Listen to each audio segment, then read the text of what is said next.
The Navy SEALs laughed when the base cook reached for the helicopter controls. 3 minutes later, they stopped laughing. And 6 hours after that, they were alive because of her. Before we jump back in, tell us where you're tuning in from. And if this story touches you, make sure you're subscribed. Because tomorrow, I've saved something extra special for you. The industrial fluorescent lights in the mess hall cast harsh shadows across stainless steel counters as Isla Brennan wiped down the same section of workspace for the third time that morning. Her dark hair was pulled back in a tight bun, hidden beneath a white cook's cap that had seen better days. At 37, she moved through the Naval Amphibious Base kitchen with the efficiency of someone who'd learned to be invisible, arriving at 0400 hours before the SEALs stumbled in for their pre-dawn meals, and leaving long after the last training debrief ended for the day. "Hey, Cookie!" Lieutenant Cole Garrison's voice boomed across the mess hall as he strutted through the door, his tactical vest still dusty from morning drills. His call sign was Razor, and he wore it like a crown. "Got those protein pancakes ready, or are you still figuring out how to flip them without burning yourself?" The cluster of SEALs behind him erupted in laughter. Petty Officer Liam Sawyer, who everyone called Brick for reasons Isla had never bothered to learn, slapped the table with mock appreciation. "Come on, Razor, be nice. She probably practiced all night with YouTube tutorials." Isla's hands remained steady as she plated their breakfast orders. Her hazel eyes stayed fixed on the food she was preparing, watching Razor and his crew settle into their usual corner table where they could hold court over the entire dining facility. She'd learned months ago that responding only encouraged them. "I bet she's never even been in a helicopter," Chief Petty Officer Nate Pierce whispered, just loud enough for her to hear. His call sign was Gunner, though Isla suspected he'd never fired a shot in actual combat. "Look at her. Probably gets motion sick on elevators." More laughter echoed through the mess hall. Isla's hand unconsciously moved to the worn fabric inside her apron pocket, where a faded squadron patch lay hidden. Her thumb traced its familiar embroidered edges through the cloth. The gesture was so subtle that nobody noticed, just like everything else about her. She delivered their plates without a word, her movements efficient and professional. As she turned to leave, Razor called out again. "Hey, Cookie, you ever wonder what it's like? Being out there on real missions instead of, stirring soup?" Isla paused for just a fraction of a second. Through the mess hall's grease-stained windows, she could see UH-610 Blackhawks practicing formation flights across the California morning sky. Their patterns were sloppy, their spacing inconsistent. She watched one pilot overcorrect during a turn, causing the entire formation to wobble. "No, sir," she said quietly. "I don't wonder." "Of course you don't. Why wonder about things you'll never experience, right?" The SEALs returned to their meals, already forgetting she existed. Isla walked back to her station, but her eyes kept drifting to those helicopters through the window. She knew exactly what was wrong with their formation. She knew how to fix it. She knew because she'd flown that exact maneuver in conditions that would make these peacetime training exercises look like video game simulations. During the afternoon inventory check, Isla found herself in the storage room counting supplies when she overheard voices from the adjacent briefing area. The walls were thin, and sound carried better than anyone realized. "Did you see the new mission parameters?" That was Brick's voice. 3-day reconnaissance op off the coast. Command wants us to integrate helicopter support for the first time. "Should be easy. These training pilots make it look simple. How hard can it be to coordinate air and ground operations?" Isla's hands tightened around the clipboard she was holding. She'd heard this kind of overconfidence before, in different voices, different accents, but always the same dangerous assumption that training prepared you for everything. It never did. The weather reports look sketchy, though, another voice added. It sounded like Petty Officer Derek Martinez, whose call sign was Bulldog. High winds, potential for sudden fog banks rolling in from the ocean. We're SEALs, Razor dismissively replied. We train for every contingency. Besides, if the weather gets bad, we'll just have the helipilots wait it out. No big deal. Isla closed her eyes and took a slow breath. Waiting out weather in hostile territory with limited fuel and potential enemy contacts wasn't no big deal. It was how good operators died and how missions failed. But she couldn't say anything. She was just the cook. But here, they just chopped carrots. At lunch, Isla sat alone at a small table near the kitchen entrance, eating a turkey sandwich she'd made from leftovers. The main dining area buzzed with conversations about training exercises, upcoming deployments, and weekend plans. None of those conversations included her. To the SEALs and support staff, she was equipment that happened to breathe, furniture that occasionally needed to be told what to cook. Through the window, she watched those helicopters again. One of them was practicing a difficult maneuver called a pinnacle approach, where the pilot had to land on a narrow, elevated surface with limited room for error. The pilot was coming in too fast, the angle all wrong. Amateur hour, she whispered to herself, then immediately regretted it. Old habits died hard. What was that? Isla looked up to find Master Chief Victor Kane standing nearby, his tray of food in hand. Unlike the younger SEALs, Kane had decades of experience etched into the lines of his weathered face. His gray hair was cut military short, and his eyes held the kind of knowing that only came from surviving things most people couldn't imagine. Nothing, Master Chief, Isla said quickly. Just talking to myself. Kane gestured to the empty seat across from her. Mind if I join you? The kids over there are too loud for my old ears. She nodded, surprised. In 8 months working on this base, no one had ever asked to sit with her during meals. They ate in comfortable silence for a few minutes before Kane spoke again. You were watching the helicopters. It wasn't a question. Isla felt her pulse quicken slightly. Just looking out the window, Master Chief. That pilot is coming in wrong, Kane observed casually, his eyes on the aircraft through the glass. Angles off by at least 15 degrees. Approach speed is too hot. If this were a real pinnacle insertion with troops on board, he'd overshoot the landing zone and probably roll the bird. Isla's head snapped toward Kane, surprise breaking through her carefully maintained neutral expression. Very few people could spot those errors from this distance, and even fewer would use the exact terminology Kane had just employed. Most people wouldn't notice that, she said carefully. Kane smiled slightly. Most people haven't spent 30 years in the Navy watching pilots make the same mistakes. He took a bite of his sandwich, chewed thoughtfully, then added, and most cooks don't watch helicopters with the kind of focus you just had. That wasn't casual interest. That was professional assessment. Isla's mind raced. She forced herself to remain calm, to maintain the persona she'd built so carefully. I just find them interesting, Master Chief. That's all. Kane didn't sound convinced, but he didn't push. Instead, he changed the subject to safer topics, weekend plans, upcoming base events, the eternal complaint about Navy coffee. But Isla noticed he kept glancing at her with an expression that suggested wheels were turning behind those experienced eyes. When lunch ended and Kane left, Isla remained at her table for extra minutes, staring at that faded squadron patch hidden in her apron pocket. She'd been so careful for so long. 8 months of invisibility, of enduring mockery and disrespect, all to maintain her cover while she tracked terrorist networks that use military bases as camouflage for their operations. The enemies who are using this very base to coordinate their next attack. Isla tucked the patch back into her pocket and dried her hands. Tomorrow would bring more mockery from Razor and his crew, more hours of chopping vegetables and serving food, more pretending to be someone she wasn't.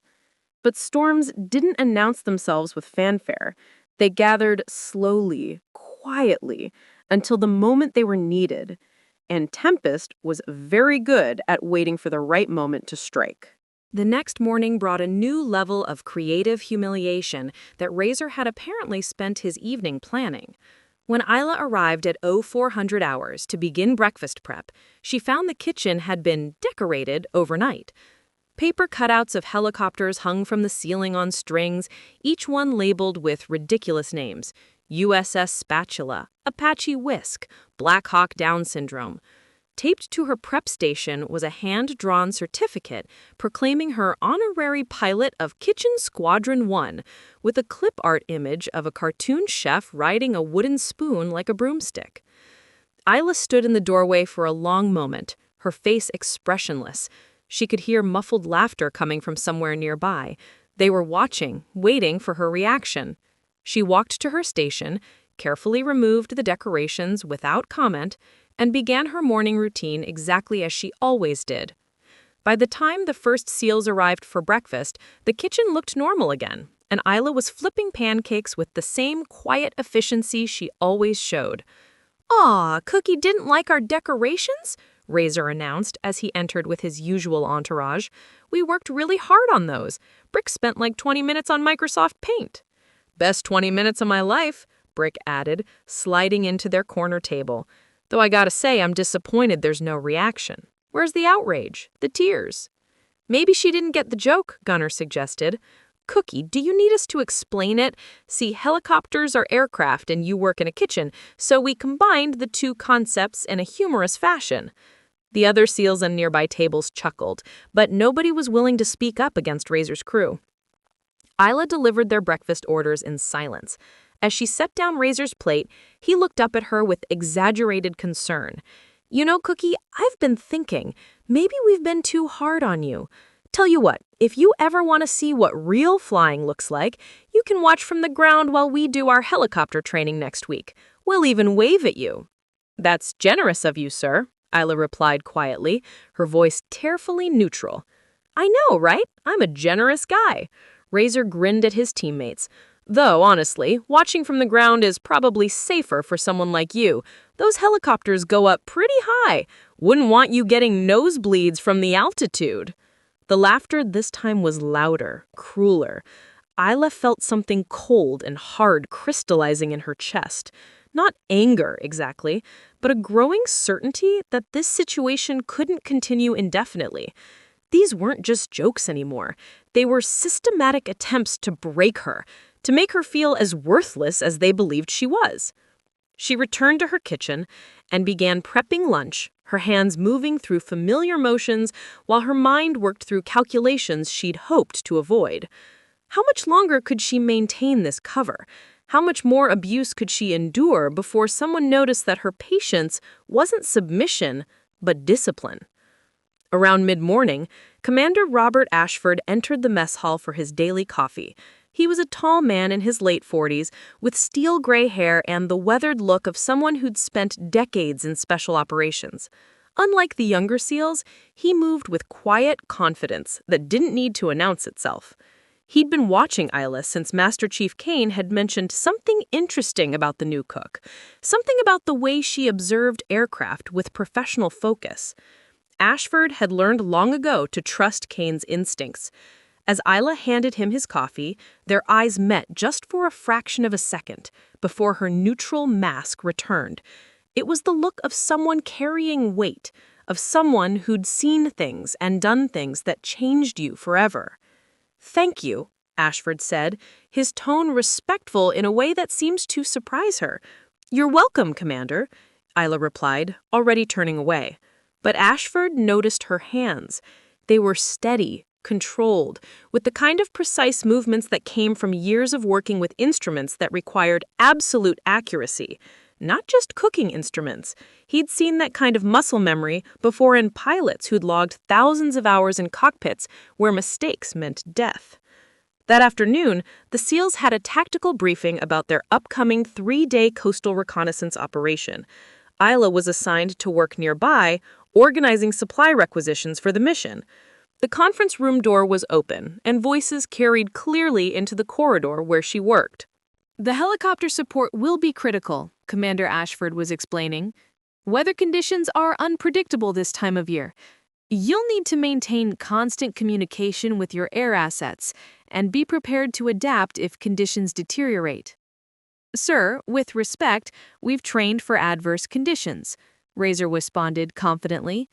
If the weather turns bad, we'll just have the pilots hold position until it clears. Standard procedure. Isla's pen stopped moving across her clipboard. That wasn't standard procedure. That was how you got pilots killed when they ran out of fuel or became sitting targets for enemy fire. Lieutenant Garrison, Ashford said carefully, weather holds aren't always viable options in hostile territory. You need backup plans for your backup plans.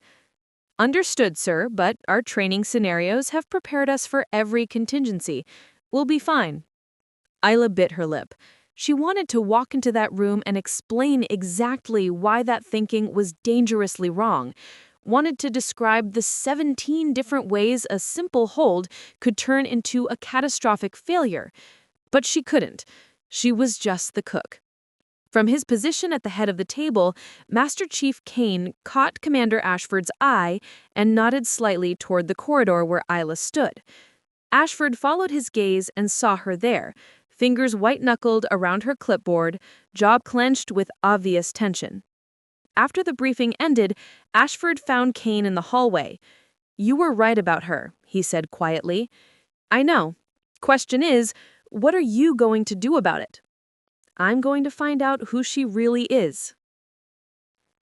That evening, Isla worked late cleaning the kitchen equipment, scrubbing surfaces that were already clean just to have something to do with her hands. Through the window, she watched night training flights, practicing formation exercises that looked impressive to untrained eyes but were actually full of dangerous inefficiencies. She heard footsteps and turned to find Razor and Brick entering the mess hall, apparently looking for a late-night snack. "Well, well, Cookie's still here," Razor said. "You know, most people go home eventually. Do you actually have a life outside this kitchen?" "I'm just finishing up, sir," Isla replied. "Sir," Razor mimicked in a high-pitched voice. "You don't have to call me Sir, Cookie. We're not that formal here. You can call me Razor or Lieutenant or the guy who actually does important things while you make sandwiches." Brick laughed. "That last one's kind of long, though." "True. How about just, you're better? That's accurate and concise." Isla took a slow breath, her hands still on the counter she'd been wiping.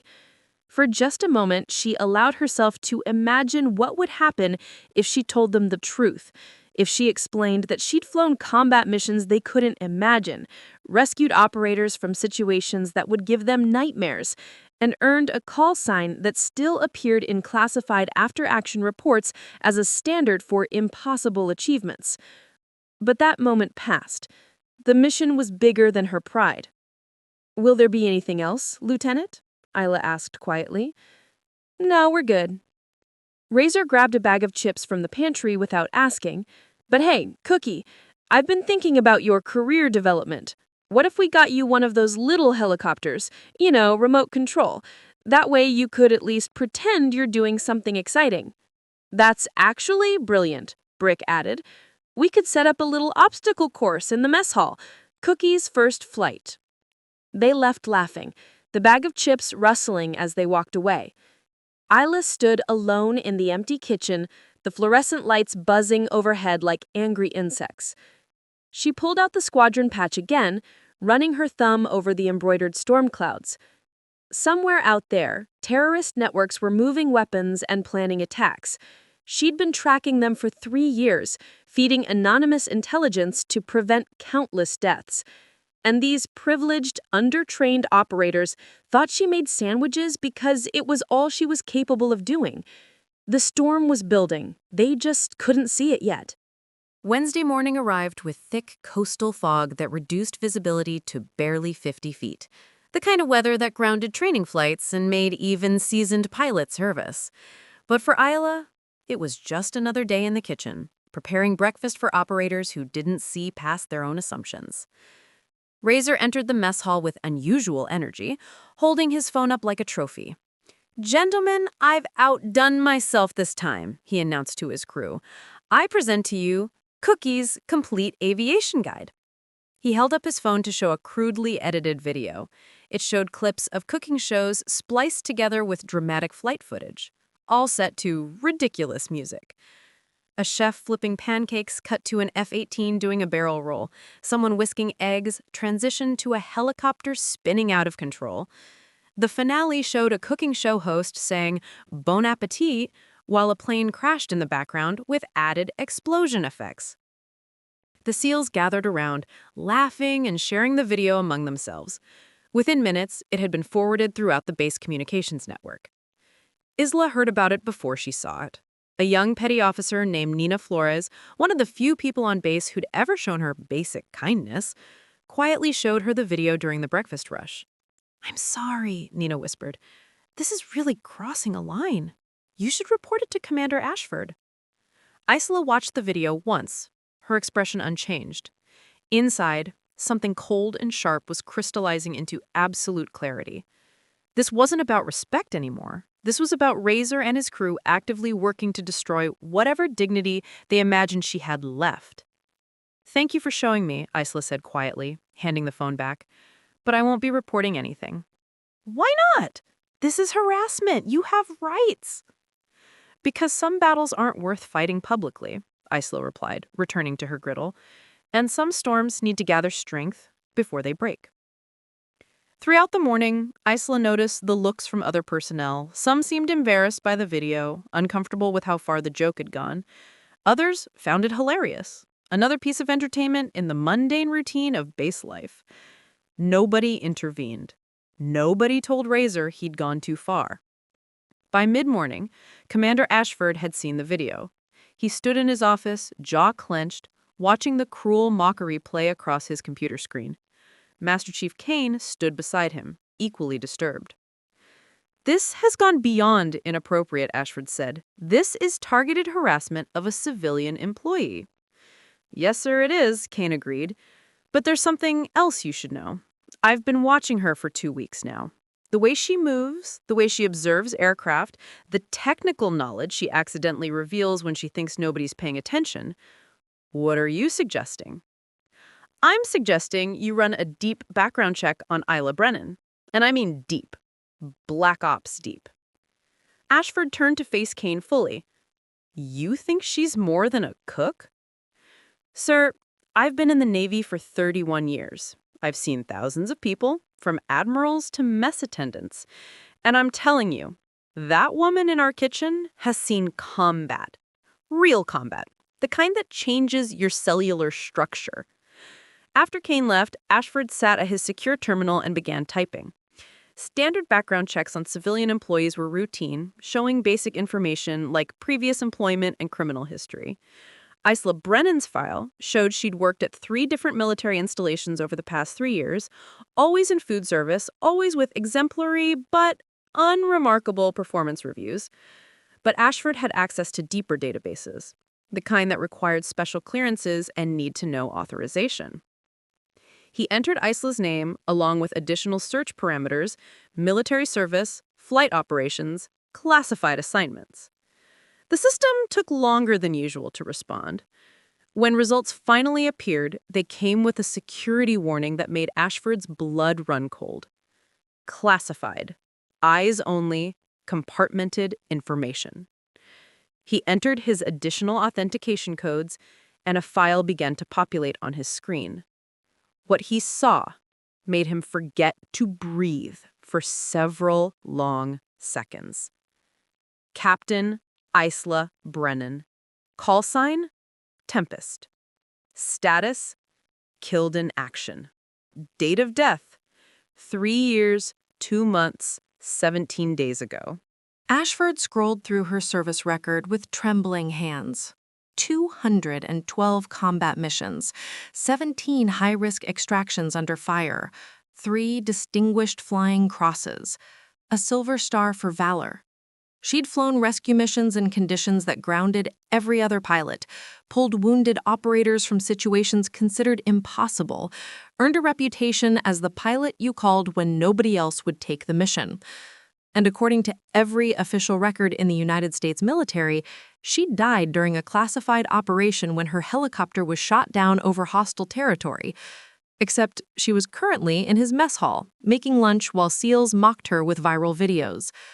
Ashford picked up his secure phone with shaking hands and dialed a number he rarely used, one that connected him to Naval Special Warfare Command's Intelligence Division. "This is Commander Ashford, Naval Amphibious Base, Coronado. I need immediate clarification on a classified personnel file. Captain Isla Brennan, call sign Tempest, listed as KIA 3 years ago." The voice on the other end went silent for a long moment. "Commander, I need to verify your clearance level before we discuss that file." After several minutes of security protocols, a different voice came on the line. "Commander Ashford, this is Captain Patricia Hayes from NSW Intelligence. What exactly is your interest in Captain Brennan's file?" "Captain Hayes, I believe she's alive. I believe she's been working on my base as a civilian cook for the past 8 months. Another long silence.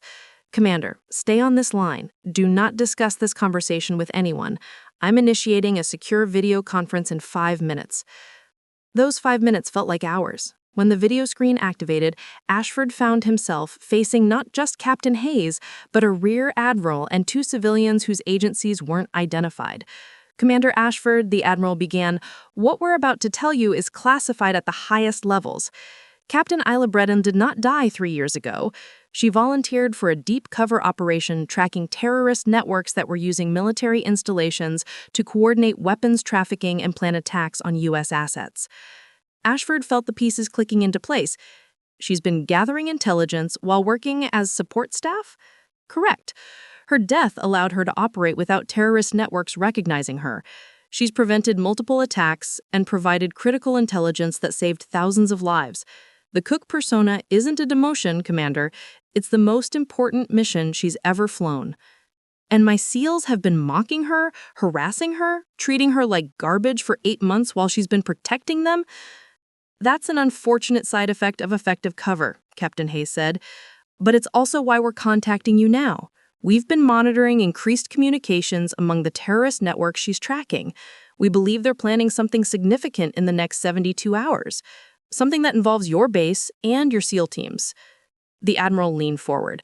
"Commander, we need Captain Brennan to maintain her cover until we can identify the specific threat.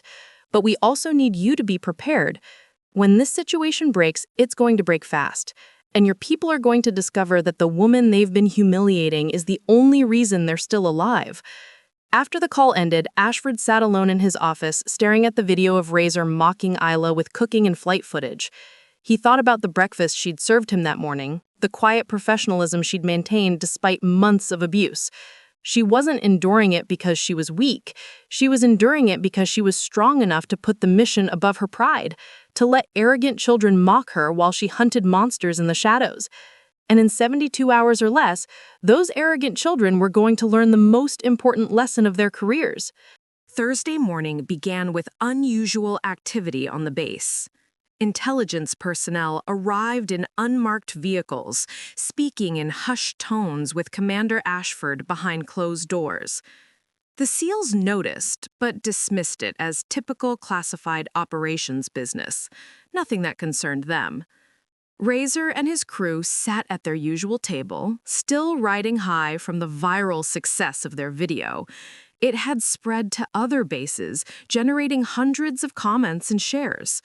They were planning an even more elaborate follow-up. What if we got her a toy helicopter? Brick suggested between bites of scrambled eggs.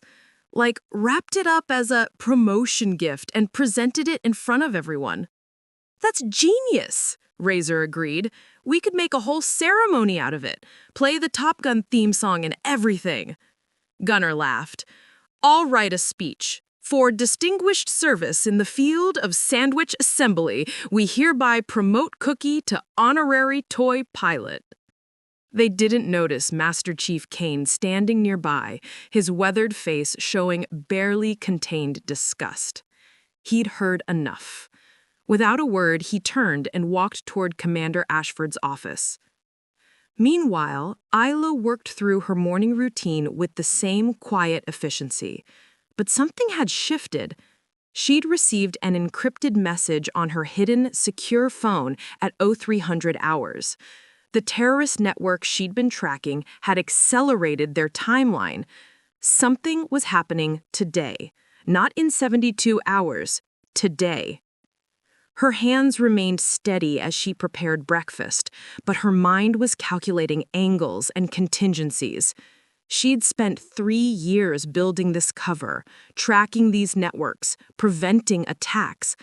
And now, as the final pieces moved into position, she had to maintain her facade while SEALs made jokes about toy helicopters. Commander Ashford entered the mess hall at 800 hours, his expression grave. He scanned the room until his eyes found Isla behind the serving counter. For a moment, their gazes met, and in that brief connection, she saw that he knew. The question was what he planned to do about it. He approached the counter and Isla handed him his usual coffee. "Good morning, Commander," she said, her voice carefully neutral. "Ms. Brennan," Ashford replied, his tone respectful in a way that made several nearby SEALs glance over curiously. "I wonder if you might have a moment to discuss the menu for next week's training exercise." It was a transparent excuse, but Isla nodded and followed him to a quiet corner of the mess hall where they couldn't be overheard. "You know," Isla said quietly once they were alone. "I know," Ashford confirmed. "Captain Brennan, call sign Tempest, officially killed in action 3 years ago, actually conducting the most important counterterrorism operation currently running in the Pacific Theater." Isla studied his face, looking for judgment or anger. Instead, she found respect and something that looked like guilt. "How long have you known?" "Since yesterday afternoon. Master Chief Kane suspected something was off. I ran a deep background check." He paused. "My SEALs have been treating you like garbage for 8 months while you've been protecting them. I don't have words for how ashamed I am." "Don't be," Isla replied. "A good cover requires people to believe what they see. Your SEALs saw a cook, so they treated me like a cook. That's exactly what needed to happen." The harassment went beyond acceptable behavior regardless of your actual identity. "Perhaps, but in 16 hours, their behavior won't matter anymore." Isla's voice dropped even lower. "The network I've been tracking is moving today. There's a shipment coming through that contains components for a biological weapon. If it reaches its destination, thousands of people will die." Ashford felt his stomach tighten. "Where? When?" "Offshore platform, 40 nautical miles west of here. The shipment is disguised as industrial equipment being delivered by civilian helicopter. Once it's transferred to the platform, it'll be loaded onto a vessel headed for populated coastal areas." We can scramble F-18s, have them intercept the helicopter. Isla shook her head. The helicopter will be flying in a civilian corridor with legitimate traffic. Shoot it down and you'll start an international incident without proof of what it's carrying. Plus, the network will scatter and adapt. We'll lose years of intelligence work. Then what do you propose? I need to intercept that helicopter personally. Board it, confirm the payload, and then either force it to land at a secure location or disable it before it reaches the transfer point. Ashford stared at her. You're talking about a helicopter-to-helicopter boarding operation in open ocean. That's one of the most dangerous maneuvers in aviation. Even our best pilots rarely attempt it. Commander, I've done it 17 times in combat conditions. I can do it again. You haven't flown in 3 years. For the first time since Ashford had met her, Isla smiled, and it was the confident smile of a pilot who'd forgotten more about flying than most people would ever learn. Respectfully, sir, 3 years away from the cockpit doesn't erase 2,000 hours of combat flight experience. Flying is like breathing for me. You don't forget how. Ashford wanted to argue, but he'd read her service record. He'd seen the list of impossible missions she'd completed, the operators she'd saved, the reputation she'd built. If anyone could pull off what she was proposing, it was the woman standing before him. "What do you need?" he asked. "Access to a Black Hawk, preferably one with external rescue equipment, a flight plan filed for routine maintenance test, and about 4 hours to prep. You'll have it. But Captain Brennan, when this is over, when you complete this mission, my SEALs are going to know the truth. They're going to know who you really are and what you've been doing while they mocked you." Isla's expression returned to neutral. "That's not important, Commander." "It is to me. Those young men need to learn that respect isn't about rank or position. It's about recognizing that everyone around you might be carrying more than you can see." Before Isla could respond, Razor's voice boomed across the mess hall. "Hey, Commander, you consulting with Cookie about menu options? Maybe she can tell us her specialty. I'm guessing it's humble pie." His crew erupted in laughter. Other SEALs looked uncomfortable but said nothing.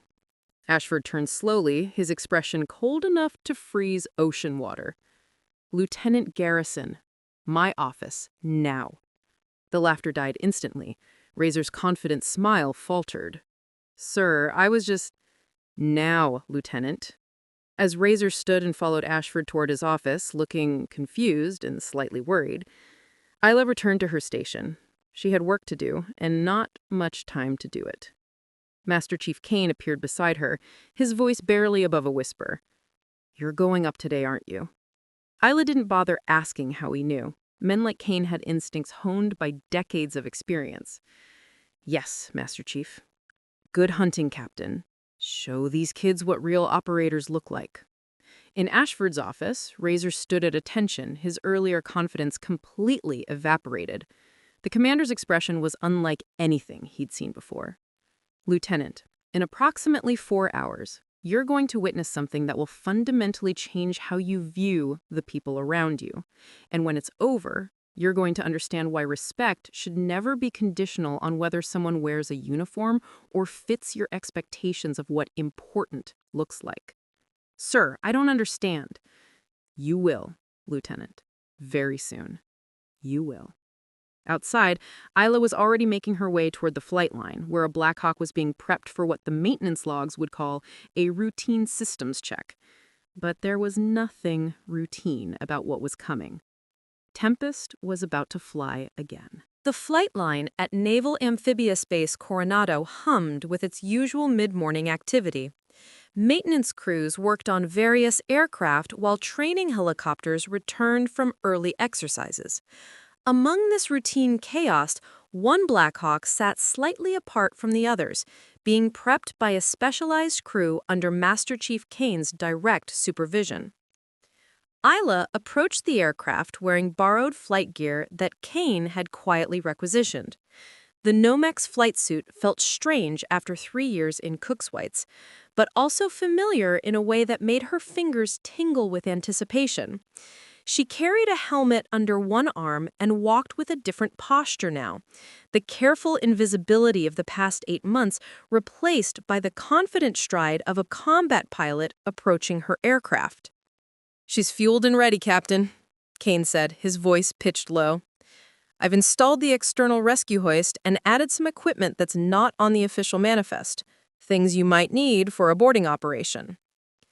Isla ran her hand along the Black Hawk's fuselage, feeling the aircraft through her fingertips the way a pianist might touch their instrument after years away. "Thank you, Master Chief, for everything." "Just come back alive," Kane replied, "and maybe teach these young operators some humility while you're at it." Inside the helicopter, Isla began her pre-flight checks with the methodical precision of someone who'd done this thousands of times. Every switch, every gauge, every system verified and confirmed.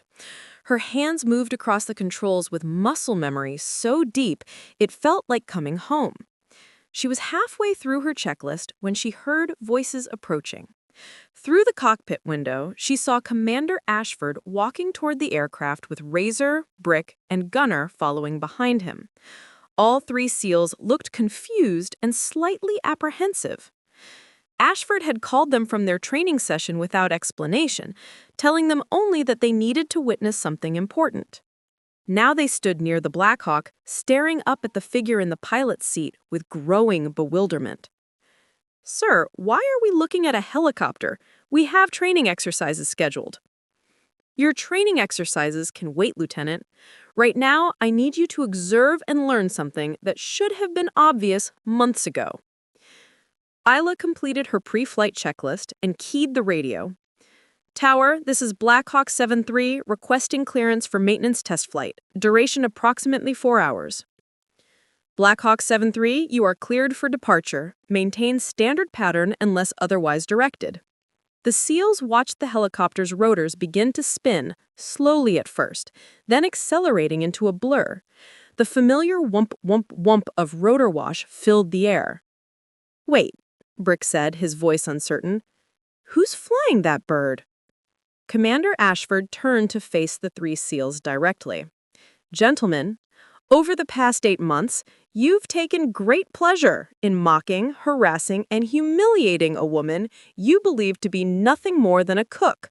You've created videos ridiculing her, made jokes about her capabilities, and treated her as if she were invisible furniture that occasionally prepared your meals." Razor's confident expression began to crack. "Sir, if this is about the video, we were just having fun. We didn't mean—" "Lieutenant Garrison, I don't care what you meant. I care about what you did, and what you failed to see."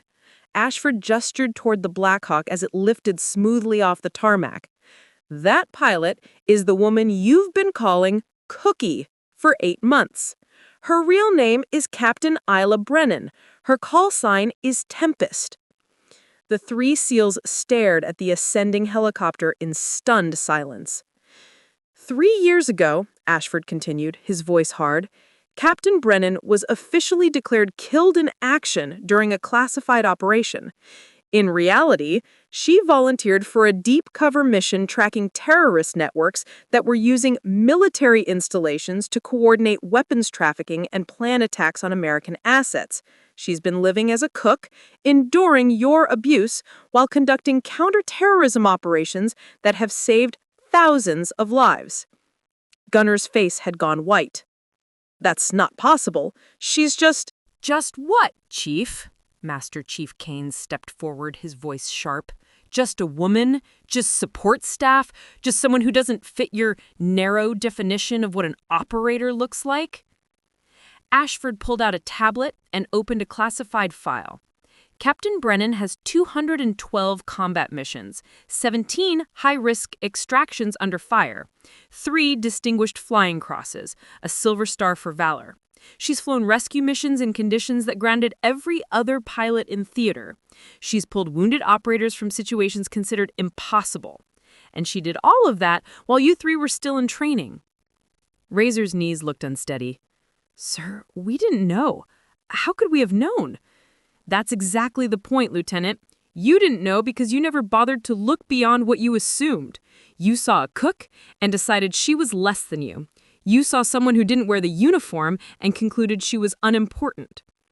Above them, the Black Hawk banked smoothly and headed west toward open ocean, its flight path precise and confident.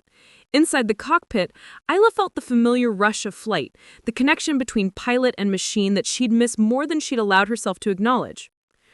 "Where is she going?" Brick asked quietly. "She's going to intercept a terrorist cell's biological weapon shipment. A helicopter-to-helicopter boarding operation in open ocean.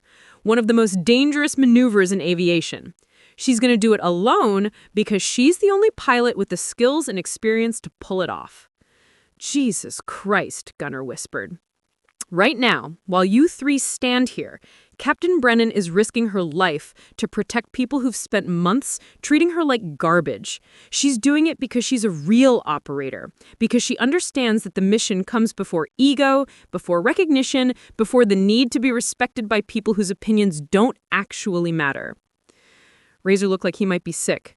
"Sir, I need to apologize. We need to—" "Save it, Lieutenant. Your apologies mean nothing right now. What matters is that you learn from this, that you understand that every person you encounter might be carrying more weight than you can see, that quiet competence is worth more than loud bravado, that respect should never be conditional on whether someone fits your expectations.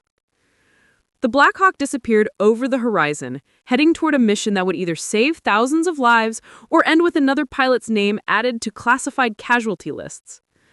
"What do we do now?" Brick asked, quietly. "Now," Ashford said, "we wait, we watch, and we hope that Captain Brennan succeeds in her mission and returns safely. Because if she doesn't, you three will spend the rest of your lives knowing that the last thing you ever said to a genuine American hero was a joke about toy helicopters." The three SEALs stood in silence, watching the empty sky where the helicopter had disappeared. The weight of their behavior over the past 8 months crashed down on them with crushing force. Inside Commander Ashford's office, intelligence feeds were being monitored by specialists from Naval Special Warfare Command. Satellite imagery showed the target helicopter approaching from the south, right on schedule. The biological weapon components were aboard, hidden inside industrial equipment containers. "Sir, Black Hawk 7-3 is approaching intercept coordinates. Captain Brennan is going in." 40 miles offshore, Isla adjusted her approach angle and began her final preparations. The target helicopter was visible ahead, flying low over the water. Inside her mind, calculations ran automatically: wind speed, relative velocity, closure rate, optimal boarding angle. She had done this before. She could do it again.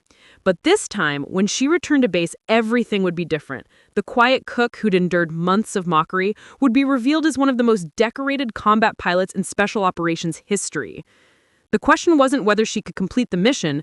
The question was whether the SEALs who had mocked her could learn to see past their assumptions and recognize the heroes hiding in plain sight. 40 miles offshore, the Pacific Ocean stretched endlessly beneath a sky that had turned from morning blue to threatening gray.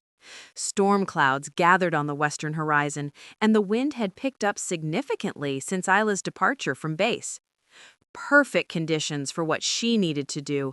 Terrible conditions for anyone hoping for an easy flight. Through her helmet's visor, Isla spotted the target helicopter 3 miles ahead. It was a civilian Sikorsky S-76, painted in the neutral colors of an industrial transport company. To anyone watching from shore, it looked completely legitimate, just another corporate helicopter moving equipment between offshore platforms. But Isla's intelligence briefings had revealed the truth. That helicopter carried modified containers holding weaponized biological agents disguised as drilling equipment components. The pilot was a former military aviator now working for a terrorist network that specialized in turning legitimate infrastructure into weapons delivery systems. "Tower, Black Hawk 7-3 approaching target," Isla radioed back to base on a secure encrypted channel. "Visual contact established. Beginning intercept maneuver." In Commander Ashford's office, the intelligence team monitored multiple screens showing satellite feeds, radar tracks, and encrypted communications. Razor, Brick, and Gunner stood against the back wall, watching in stunned silence as the woman they'd mocked for 8 months prepared to execute one of the most dangerous operations in aviation. "Sir, is she really going to try boarding that helicopter in flight?" Brick asked, his voice barely above a whisper. "Not try," Master Chief Kane corrected from his position near the monitors. "She's going to succeed. I've read her file. She's done this 17 times in combat, once in a sandstorm with zero visibility, twice while taking enemy fire. This is just another day at the office for Captain Brennan." Isla reduced her altitude to match the target helicopter's flight level, approaching from behind and slightly below to stay out of the pilot's direct line of sight. Her hands moved across the controls with the precision of a surgeon, making micro-adjustments to account for wind speed, rotor wash interaction, and relative velocity. The civilian helicopter maintained steady course and altitude, completely unaware of the military aircraft closing in from behind. Isla checked her equipment one more time. The rescue hoist was armed and ready to go, her safety harness secured, and the boarding equipment Kane had acquired was positioned for quick access. She keyed her radio to the civilian frequency. Sikorsky 76 Lima, this is United States Navy. You are ordered to alter course to heading 090 and land at designated coordinates. This is not a request. There was a moment of silence, then a calm male voice responded, Navy aircraft, we are on legitimate commercial flight. We have all proper authorizations. There must be some mistake. Negative, 76 Lima.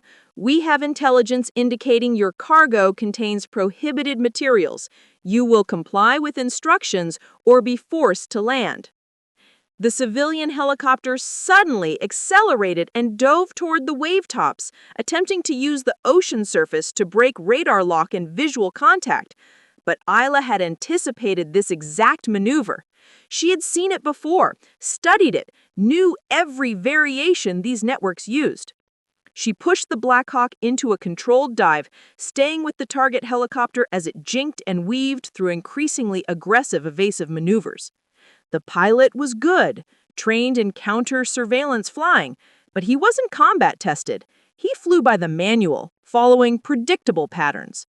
Isla flew by instinct, honed through 2,000 hours of missions where predictability meant death. 76 Lima, cease evasive maneuvers. You cannot escape. Land now, or I will disable your aircraft. Instead of complying, the civilian helicopter banked hard left and accelerated toward a cluster of offshore oil platforms.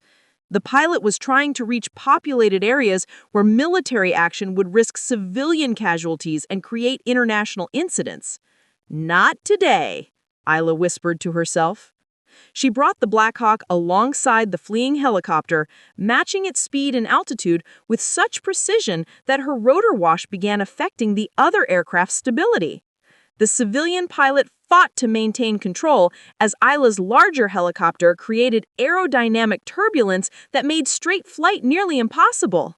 In the base command center, the intelligence team watched breathlessly as the two aircraft flew in formation so close that their rotor discs were separated by less than 30 feet. Jesus Christ, she's going to force him down through proximity flying, one of the technicians whispered in awe. I've never seen anyone actually do that outside of training simulations. Razor stared at the screen, watching the precise flying that made his own piloting skills look like amateur hour. How is she maintaining that formation in these wind conditions? Because she's Tempest, Master Chief Kane said simply. This is what legends look like, Lieutenant. The civilian pilot's voice crackled over the radio, panic replacing his earlier calm. Navy aircraft, back off! You're creating dangerous flight conditions! Then land, 76 Lima. Make this easy on everyone. Instead, the pilot made a desperate gamble. He pulled into a sharp climbing turn, trying to gain altitude and break away from Isla's intimidation tactics. It was a move that might have worked against a less experienced pilot. Isla anticipated it 2 seconds before it happened. She'd seen this maneuver attempted 6 times in her career, and she knew exactly how to counter it. As the civilian helicopter climbed, she adjusted her angle of attack and accelerated into a position directly above the target aircraft, using her larger helicopter's downwash to force the civilian bird back toward the ocean's surface.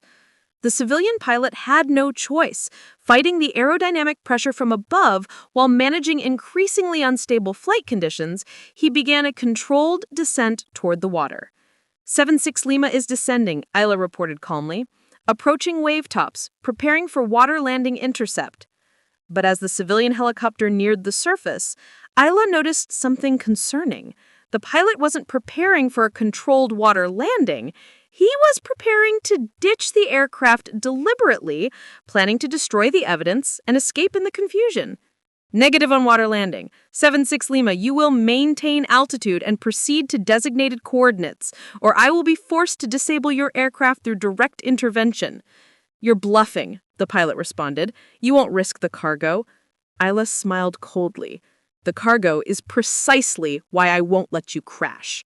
She brought her Black Hawk even closer, so close that her landing skids were only 10 feet from the civilian helicopter's main rotor. Then she did something that made every person watching from the command center hold their breath. She deployed her external rescue hoist and began lowering it toward the civilian helicopter's cargo door. "What is she doing?" Brick asked, his voice filled with disbelief. "She's going to board that helicopter," Commander Ashford replied, equally amazed, "while both aircraft are in flight over open ocean." The civilian pilot's voice crackled over the radio, panic replacing his earlier calm. "This is insane! You can't board a moving helicopter from another moving helicopter in these conditions." "Watch me," Isla responded. She locked her Black Hawk's controls into hover mode, using the advanced autopilot system to maintain relative position with the target aircraft. Then she unstrapped from her pilot seat, attached herself to the hoist cable, and began descending through the screaming wind toward the helicopter below. The 40-foot descent took 30 seconds that felt like 30 minutes. Wind buffeted her from all directions, rotor wash from both helicopters, creating turbulent vortices that threw her against the cable. But Isla's grip remained steady, her focus absolute. She reached the civilian helicopter's cargo door and grabbed the external handle. The door was locked from inside, but she'd anticipated that too. Using equipment Kane had provided, she forced the lock mechanism and pulled herself into the cargo bay.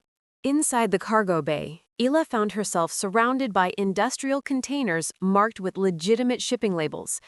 To any customs inspector, they would appear to be standard drilling equipment components. But Isla's intelligence briefing had shown her exactly what to look for: the subtle modifications, the specialized seals, the weight distribution that didn't match the manifest descriptions. She moved quickly through the cargo area, her experienced eyes identifying the 3 containers that held the biological weapons.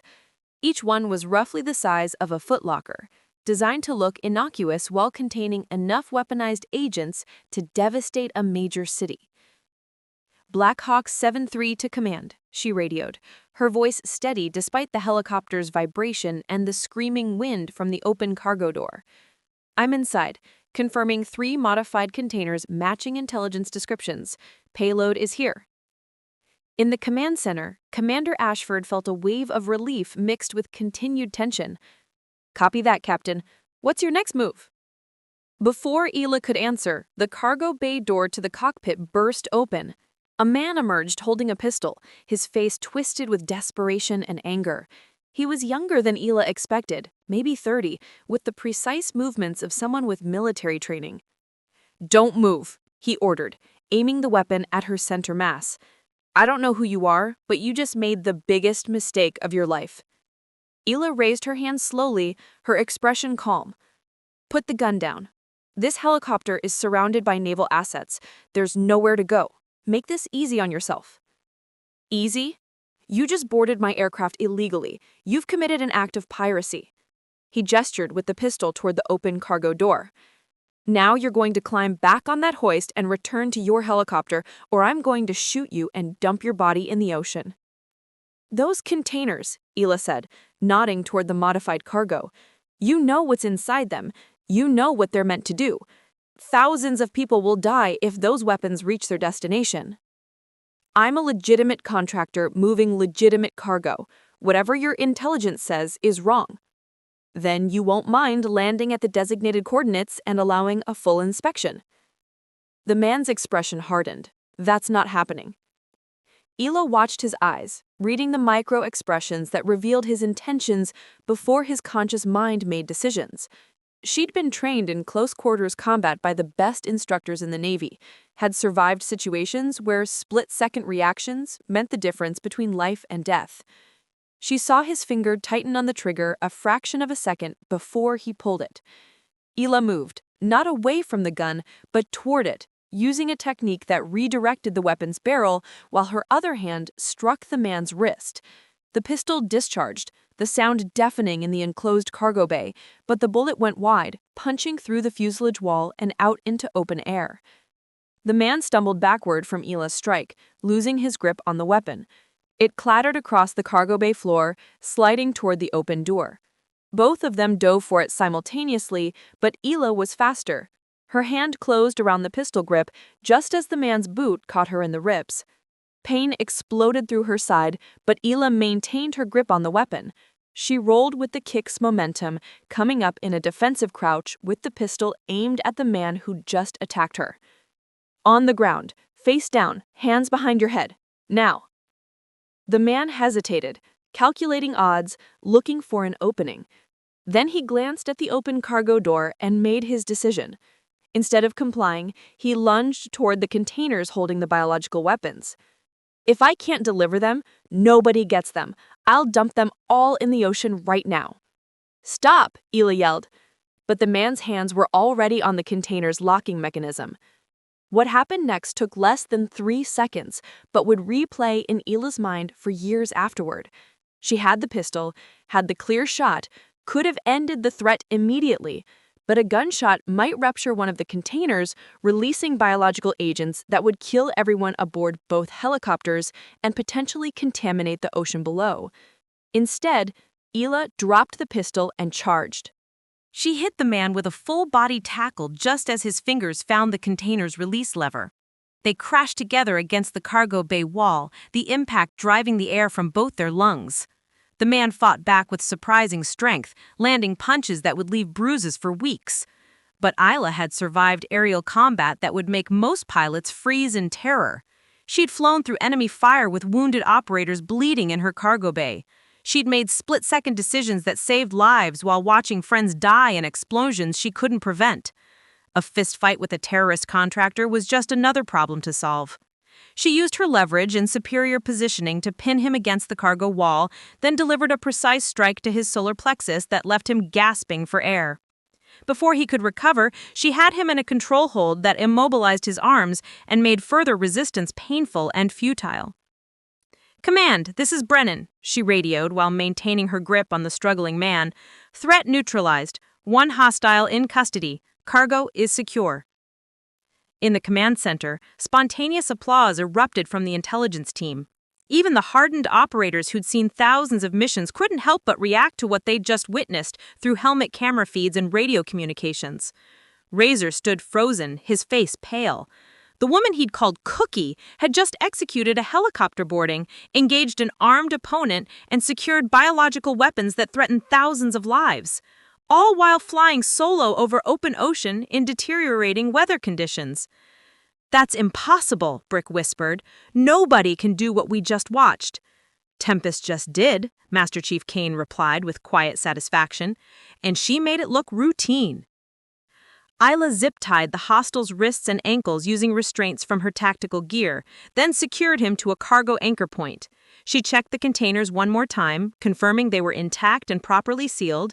Then she returned to the open cargo door and signaled her Blackhawk, which had maintained perfect position throughout the entire engagement. The hoist cable descended again. Isla attached the first container and sent it up to her helicopter's cargo bay, then repeated the process with the second and third. Each transfer took precious minutes while both aircraft fought to maintain stable hover in increasingly difficult conditions. With the biological weapons secured aboard her Blackhawk and the hostile prisoner restrained in the civilian helicopter, Isla radioed the civilian pilot who'd remained in his cockpit throughout the entire confrontation. "This is Captain Brennan, United States Navy. You will now alter course to heading 090 and proceed to naval station coordinates I'm transmitting. Any deviation from this flight path will be considered hostile action. Do you understand?" "Yes, ma'am," the pilot responded, all his earlier defiance gone. "Complying now." Isla climbed back onto the hoist cable and ascended through the rotor wash toward her Blackhawk. As she pulled herself back into her cockpit, she allowed herself a moment of exhaustion. Her ribs ached where she'd been kicked, her hands were bruised from the fight, and every muscle in her body felt like it had been wrung out and beaten. But the mission was complete. The weapons were secure, lives had been saved. She took control of her helicopter and began escorting the civilian aircraft back toward naval jurisdiction. Behind her in the cargo bay, 3 containers held enough death to devastate a city, but they would never reach their intended targets. Not today, not ever. "Command, this is Black Hawk 7-3. Mission successful, all threats contained, returning to base, with cargo and hostile prisoner." "Copy that, Captain Brennan." Commander Ashford's voice came through her helmet speakers. "Outstanding work. We'll have a full reception committee waiting for your arrival." The flight back to Naval Amphibious Base Coronado took 43 minutes. Isla maintained escort position behind the civilian helicopter, monitoring every movement to ensure compliance. Her ribs throbbed with each breath, a reminder of the close-quarters combat that most people would never know happened 40 miles offshore on an otherwise ordinary Thursday morning. As the California coastline appeared on the horizon, Isla keyed her radio one final time. Tower, Blackhawk 7-3 inbound with escorted civilian aircraft. Request priority landing and security detail for hostile prisoner and hazardous cargo. Copy 7-3, you are cleared for immediate approach. Emergency response teams standing by. The base's flatline had been transformed in her absence. Security vehicles surrounded the designated landing area. Hazmat teams in full protective gear waited near specially equipped containment vehicles, and what looked like half the base's personnel lined the perimeter behind safety barriers. And standing at the front of it all, Commander Ashford, Master Chief Kane, and 3 SEALs who looked like they'd aged a decade in the past 4 hours. Isla brought her Blackhawk down in a textbook landing, the skids touching concrete with barely a bounce. The civilian helicopter landed 50 yards away, immediately surrounded by armed security personnel who extracted the pilot and the zip-tied hostile from the cargo bay. As Isla shut down her systems and removed her helmet, she saw the hazmat teams approaching her aircraft. She keyed the internal radio one last time. Cargo bay contains 3 containers marked with red tags. Handle with extreme caution. Contents are confirmed biological weapons. She climbed out of the cockpit slowly, her bruised body protesting every movement. The moment her boots touched the tarmac, the reality of what she just accomplished began to sink in. 3 years of deep cover, 8 months of humiliation, and in less than 5 hours, she'd prevented an attack that would have killed thousands. Commander Ashford approached first, whose expression a mixture of relief, respect, and something that looked like awe. Captain Brennan, that was the most extraordinary flying I've witnessed in 26 years of service. Just doing my job, sir, Isla replied, then winced as the movement aggravated her bruised ribs. You're injured, Ashford noticed immediately. We need to get you to medical. I'm fine, just some bruising from the hostile engagement. That wasn't a request, Captain. Medical evaluation is mandatory after combat operations. Before Isla could argue, she noticed Razor, Brick, and Gunner approaching slowly, their expressions showing emotional devastation. They stopped several feet away, as if afraid to come closer. Ma'am, Razor began, his voice cracking, I don't even know how to— Lieutenant Garrison, Isla interrupted gently.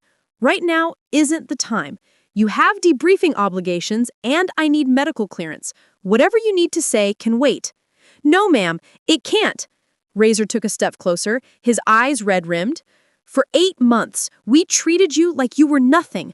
We mocked you, humiliated you, made your life miserable. And the whole time, you were protecting us. You were hunting terrorists while we made jokes about toy helicopters. Brick stepped forward, his usual confident posture replaced by something that looked like broken humility. We watched everything from the command center, the flying, the boarding, the fight. Ma'am, I've been a SEAL for 6 years, and I've never seen anything like what you just did. None of us have, Gunner added quietly. And knowing that we spent months treating you like garbage while you were capable of all that, he shook his head. There's no apology big enough. Isla studied the 3 men for a long moment. They were young, arrogant, and had treated her terribly, but they were also operators who'd never faced real combat, never understood that heroism didn't always wear the uniform they expected. You want to apologize? She asked. Then learn something from this. Learn that the quiet person making your coffee might be a retired astronaut, that the elderly janitor might be a decorated veteran, that the woman filing your paperwork might have more combat experience than your entire team combined. She took a step closer to Razor, meeting his eyes directly.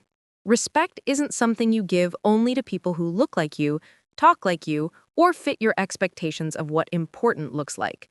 It's something you give to everyone until they prove they don't deserve it. And even then, you maintain professionalism. Yes, ma'am, all 3 said in unison. You're good operators, Isla continued. I've watched your training exercises. You have potential, but potential without humility is just arrogance waiting to get people killed." She paused, then added more softly, "I've seen operators with half your skills and twice your character. Work on becoming the second kind." Master Chief Kane approached with a medical team.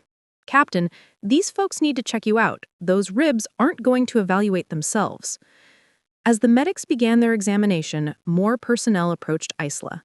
Pilots she'd never spoken to asked about her flying techniques. Intelligence officers wanted to discuss the terrorist network she'd been tracking. Even the base commander emerged from his office to personally congratulate her on mission success. Through it all, Isla maintained her quiet professionalism, answering questions while the medics confirmed she had 3 bruised ribs, multiple contusions, and exhaustion from extended operations. Nothing that wouldn't heal with rest and time. "Captain Brennan," Commander Ashford said after the medical team cleared her for light duty, "we need to discuss your future. Your cover is completely blown. Every person on this base now knows who you are and what you've done." Isla noted. She'd known this moment would come eventually. "I understand, Commander. The mission here is complete anyway.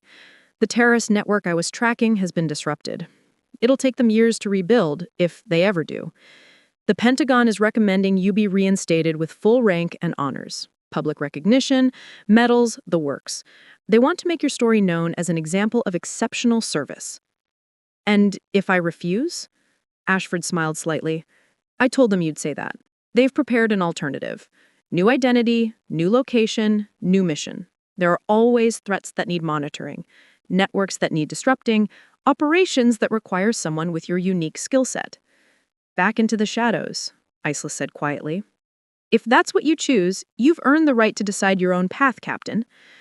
Isla looked around the flight line at the assembled personnel, at the SEALs who'd learned a hard lesson about assumptions, at the base that would never forget the cook who turned out to be a legend. She thought about the satisfaction of public recognition versus the effectiveness of invisible operations. "I'll take the shadows," she said finally. "Heroes don't need recognition, Commander. They just need to be where they're needed when they're needed." "I thought you might say that." Ashford handed her a sealed envelope. "Your new assignment briefing. You leave in 3 days after medical clearance and debriefing." As the sun set over the Pacific, casting long shadows across the flight line, Isla stood alone near her Black Hawk, the helicopter that had carried her through an impossible mission, that had responded to her commands like an extension of her own body after 3 years away from the cockpit. She ran her hand along the fuselage one more time, a pilot's farewell to an aircraft that had served faithfully. Tomorrow she would return to being invisible, but tonight, for just a few hours, she allowed herself to be Captain Isla Brennan again, callsign Tempest, the pilot who reminded everyone that storms don't always announce themselves before they strike. 6 months later, the Mediterranean Sea stretched like hammered bronze beneath Lieutenant Cole Garrison's boots as he stood on the deck of the USS Michael Murphy, a guided missile destroyer conducting counterterrorism operations off the coast of North Africa. The salt spray and diesel fumes were familiar now, comforting in their routine predictability. Razor, he still went by the call sign, though it felt different now, less like a badge of honor and more like a reminder of who he used to be, had changed since that day at Coronado. His team noticed it. Commander Ashford noticed it. Most importantly, Razor himself noticed it. He treated support staff with respect now. He listened when people spoke, regardless of their rank or position. He'd stopped assuming that silence meant ignorance or that humble work meant humble capability. The lesson Captain Brennan had taught him wasn't something you learned once and forgot.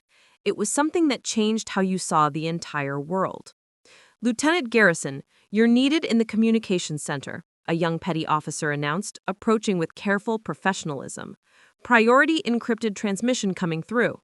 "Thank you, Petty Officer Chen," Razor replied, noting the slight surprise in the young woman's eyes.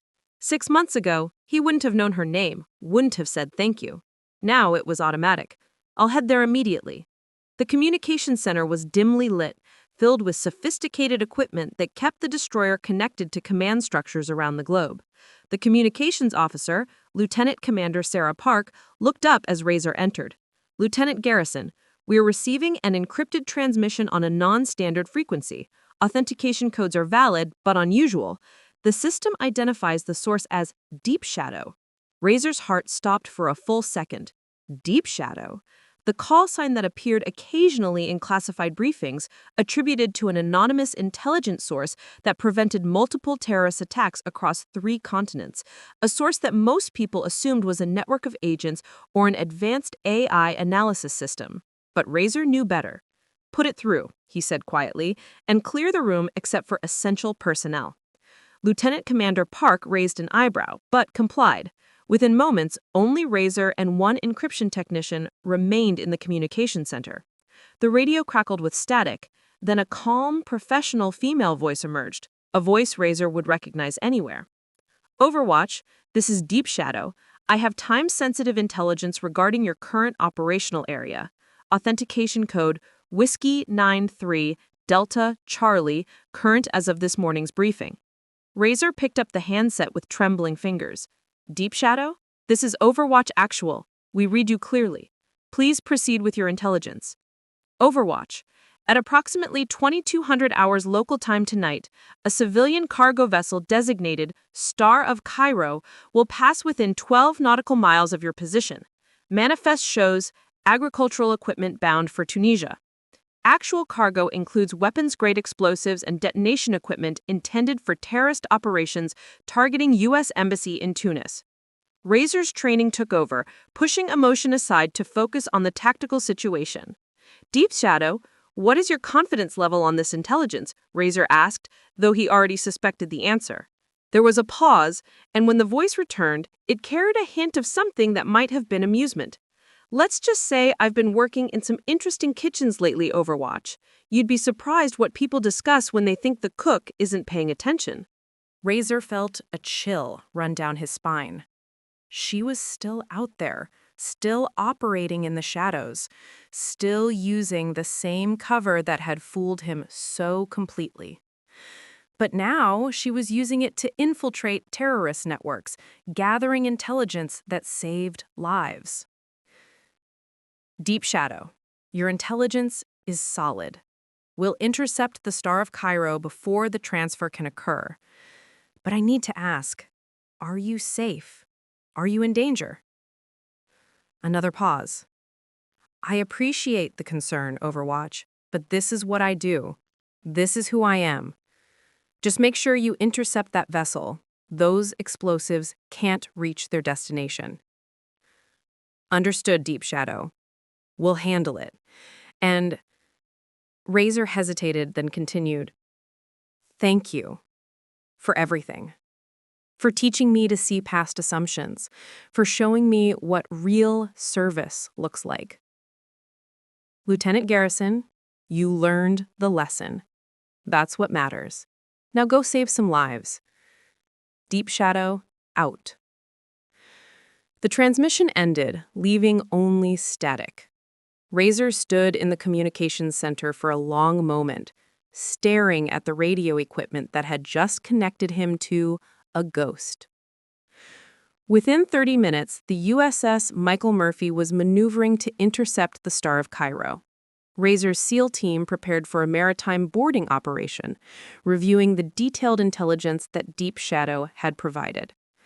The cargo ship's layout, crew positions, security measures, everything they needed to execute a successful interdiction.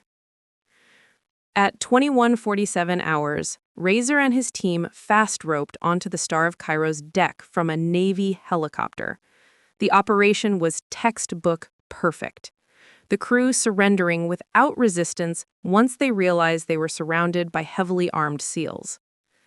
In the cargo hold, they found exactly what Deep Shadow had described: agricultural equipment crates that, when opened, revealed sophisticated explosives and detonation systems. Enough firepower to level a city block or, if properly deployed, to destroy an embassy and everyone inside it. Overwatch, this is Razor. Target secured, cargo confirmed as hostile. No casualties, mission successful thanks to exceptional intelligence. Back aboard the Michael Murphy, Razor stood on deck as the sun rose over the Mediterranean. The Star of Cairo was being escorted to a secure facility where intelligence officers would interrogate the crew and trace the weapons network.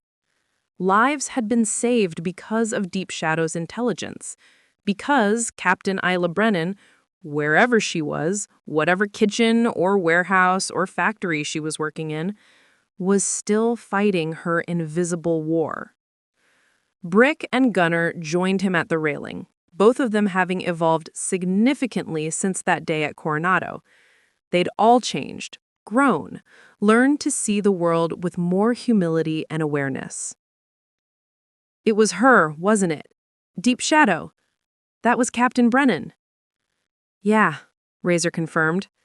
She's still out there, still hunting, still saving people who will never know her name. We know her name, and we'll never forget what she taught us. Razor nodded, watching the sun paint the ocean in shades of orange and gold. Somewhere in the world, a quiet woman was working a humble job, being overlooked and underestimated by people who thought they knew what important looked like. And while they weren't paying attention, she was gathering intelligence, tracking threats, preventing disasters. She was Tempest. She was Deep Shadow. She was the storm that struck without warning, the hero who served without recognition, the operator who understood that the mission mattered more than medals or glory. Sir? A young sailor approached respectfully. Commander needs to see you for debriefing. Thank you. Razor acknowledged the sailor's contribution. I'll be right there. As he headed below deck, Razor touched the small notebook he'd started carrying after Coronado. In it, he'd written a single reminder that he read every morning. The quiet person next to you might be the most important person in the room. Act accordingly. 2 years after the biological weapons interdiction at Coronado, Commander Robert Ashford sat in his office at Naval Special Warfare Command Headquarters in San Diego, reviewing classified intelligence reports. His promotion to full captain had come with increased responsibilities and access to information that painted a clearer picture of the invisible war being fought in shadows around the globe. One report caught his attention. Deep Shadow had provided intelligence that prevented a coordinated attack on 3 separate U.S. military installations in the Pacific. The source had somehow infiltrated a logistics company that was being used as cover for terrorist weapons trafficking, spending 8 months working as a warehouse inventory clerk before identifying the entire network's structure. Ashford smiled. 8 months. The same amount of time she'd spent at Coronado. It was her signature, the patience to become truly invisible, to endure whatever humiliation or dismissal was necessary to complete the mission. His secure phone rang, displaying a number he'd been instructed to answer immediately, regardless of time or circumstances. Captain Ashford, he answered. Captain, this is Admiral Patricia Chen, Naval Intelligence. I'm calling about Deep Shadow. Ashford's stomach tightened. Has something happened? No, quite the opposite.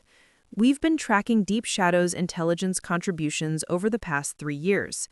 17 prevented terrorist attacks, 6 major weapons trafficking networks disrupted, an estimated 47,000 lives saved through direct intervention, plus countless others through the destabilization of hostile organizations. That sounds like Captain Brennan, Ashford said quietly. It does, but here's the interesting part, Captain. We've started noticing something unusual. Deep Shadow's intelligence sometimes comes from multiple locations simultaneously. Last month, we received reports from a factory worker in Malaysia, a medical supply clerk in Turkey, and a port administrator in Greece, all authenticated with Deep Shadow's codes, all providing critical intelligence, all within the same 48-hour period. Ashford frowned. That's impossible. Unless Deep Shadow isn't one person anymore, Admiral Chen finished. We believe Captain Brennan has been training others. teaching them her methods, her patience, her ability to become invisible while gathering intelligence. She's created a network of deep cover operators who understand that the most important work often happens in the places nobody's watching. "She's building an army of ghosts," Ashford said, amazed. "More than that, she's changing how we think about intelligence gathering and special operations. Traditional methods rely on technology, on signals intelligence, on satellite surveillance. But Captain Brennan proved that sometimes the most effective intelligence comes from someone who's willing to be underestimated, to work humble jobs, to listen while everyone assumes they're not important enough to notice." Admiral Chen paused, then continued. "We're calling it Operation Tempest, a new initiative recruiting operators who are willing to disappear into support roles, who understand that heroism doesn't always wear a uniform or announce itself with fanfare. Captain Brennan is heading the training program." "She came out of the shadows?" Ashford asked. "Partially. She still conducts field operations, but now she's also teaching the next generation, showing them how to see past assumptions, how to gather intelligence from positions of perceived weakness, how to serve without recognition." After the call ended, Ashford pulled up personnel files on his computer. He searched for updates on Lieutenant Cole Garrison, Petty Officer Liam Sawyer, and Chief Petty Officer Nate Pierce, the three SEALs who'd learned such a hard lesson about respect and assumptions. Garrison had been promoted to lieutenant commander and was now leading SEAL training courses with an emphasis on humility and situational awareness. His evaluations noted that he'd become one of the most respected instructors in the program, known for treating every person with dignity regardless of rank or position. Sawyer had requested transfer to intelligence operations, saying he wanted to learn how to see what others missed. His file showed exceptional performance in recognizing patterns and valuing information from unconventional sources. Pierce had started a mentorship program connecting senior enlisted personnel with junior sailors, emphasizing that experience and wisdom often came from unexpected places. They'd all learned the lesson, and they were passing it on. That evening, in a nondescript training facility in Virginia, Captain Isla Brennan stood before a class of 20 operators who'd volunteered for Operation Tempest. They came from different branches, different specialties, but they all shared one quality. They were willing to become invisible to serve their country. "You're about to learn how to disappear," Isla told them, "not physically, but psychologically. You'll learn to work jobs where people don't see you, don't value you, don't think you're important. You'll endure mockery, dismissal, sometimes outright abuse. And through it all, you'll be gathering intelligence that saves lives." She walked along the front row of students, meeting their eyes. "This isn't glamorous work. You won't get medals or recognition. Your families might not even know what you really do. But you'll know. And the thousands of people whose lives you save will go about their days never realizing that the quiet person who served them coffee or filed their paperwork or cleaned their office was the only reason they're still alive." A young woman raised her hand. "Captain Brennan, how do you maintain your sense of purpose when nobody knows what you're doing?" Isla smiled. "You remember why you started. You remember that every intelligence report you file, every threat you identify, every network you help dismantle represents real people who get to go home to their families. You remember that true service isn't about recognition. It's about mission completion." She pulled out her old squadron patch, the one she'd carried through 3 years of deep cover operations. "This was my call sign, Tempest. It meant something once, a legend that people whispered about in classified briefings. But you know what mattered more than the legend? The missions nobody knew about. The attacks prevented by someone working in a kitchen, watching, listening, gathering intelligence while everyone assumed she was just making sandwiches." The students leaned forward, completely focused. "You're going to become those people. the janitors who prevent cyber attacks, the clerks who identify weapons trafficking, the drivers who map terrorist networks, the invisible operators who understand that the most dangerous assumption anyone can make is thinking they know someone's complete story based on what they can see. After the class, Master Chief Victor Kane approached her in the hallway. He'd retired from active duty, but couldn't stay away from the program Isla had created. "You're building something special here, Captain. Something that's going to change how we fight invisible wars." "We're building what should have existed all along," Isla replied. "Recognition that heroism comes in many forms, and that the quiet person in the corner might be the most important person in the room." Kane pointed toward the training facility's windows, where new students were arriving for the next session. "How many do you think you can train?" "As many as it takes, Master Chief, because somewhere right now, there's a terrorist network planning an attack, and somewhere else, there's a person working a humble job who has the patience, the intelligence, and the courage to stop them. We just need to teach them how." That night, Isla stood on the facility's roof, looking up at the stars. She thought about the SEALs at Coronado who'd learned to see past assumptions, about the operators whose lives she'd saved from the shadows, about the students who would carry this mission forward long after she was gone.